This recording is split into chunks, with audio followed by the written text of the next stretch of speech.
સેવા કથાનો ઉપદેશ, ભાગવત પાઠનો, સેવાનો, કથાનો, સત્સંગનો એ ઉપદેશ છે હરિરાયજી આગળ ભગવદીય પરિશિક્ષણમ 1માં કર્યો છે.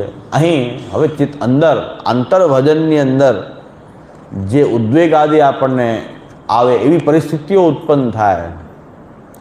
આપણે એવી આશા ન રાખવી જોઈએ કે દુઃખવાળી પરિસ્થિતિ, ઉદ્વેગવાળી પરિસ્થિતિ આપણા જીવનમાં ન આવે. નાસીપાસ થવાવાળી વૃત્તિની આવે. જીવન છે તો બધું આવે. દુઃખાલય છે, દુઃખનો સાગર છે, દુઃખ ન આવે તો શું આવે? સુખ તો પ્રભુ છે, સુખરૂપ તો પ્રભુ છે. આ દુઃખના સાગરમાં તો દુઃખ આવવાનું જ છે. તો એના માટે કોઈ ડરી જવાની બહુ આવશ્યકતા નથી, ન વિકલ થઈ જવાની આવશ્યકતા છે. એવી પરિસ્થિતિઓ ઉત્પન્ન થાય ત્યારે ભગવદીઓએ કેવો વિચાર રાખવો જોઈએ, ભગવદીઓ એ કઈ પ્રકારથી એ પોતાના મનને તૈયાર રાખવું જોઈએ, કેવી રીતે સજ્જ રાખવું જોઈએ કે ઉદ્વેગ આપણી પર હાવી ન થાય. એટલે જીવ સ્વાધીરતા દોષાન ન જાનાતિ પ્રભો કૃતિમ પ્રભુસ્તુ નિજ દાસાનામ વિદધાતિ સ્વતો હિતમ. જીવ જે છે હંમેશા પોતાની અધીરતાના કારણે આપણે દુઃખમાં એકદમ અધીર બની જઈએ છીએ, જલ્દી દુઃખ દૂર થઈ જાય, અધીર બની જઈએ છીએ. એના કારણે આપણે પ્રભુની કૃતિને બરાબર સમજી શકતા નથી.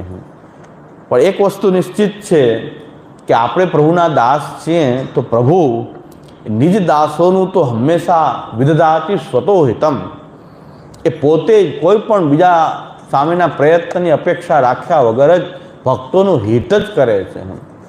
પ્રભુ જ્યારે ભક્તોનું હિત જ કરવાવાળા છે તો પછી જીવ જે છે એ સમજી શકતો નથી. એના કારણે એને ઉદ્વેગ આદિ થાય. ઉદ્વેગ થવાનું કારણ શું?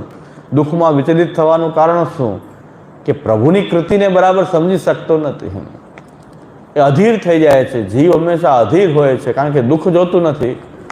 જેમ શાંકરો પણ કહે છે કે જીવ હકીકતમાં બ્રહ્મ છે ને બ્રહ્મનું સ્વરૂપ આનંદ રૂપ છે. એટલે એ આનંદ જ શોધે છે, દુઃખ તો શોધતો નથી. શાંકરો પણ એમ કહે છે કે જીવ જ બ્રહ્મ છે, બ્રહ્મ આનંદ રૂપ છે, સચ્ચિદાનંદ છે, આનંદ એનું સ્વરૂપ જ છે. એટલે એ આનંદ જ શોધતો હોય છે, એ દુઃખ ક્યારેય શોધતો નથી. એટલે આનંદ જની કામના એને બનેલી છે કારણ કે પોતે આનંદ રૂપ છે. આપણે એમ માનીએ છીએ કે આનંદનો અંશ છે, અંશાત્મક છે.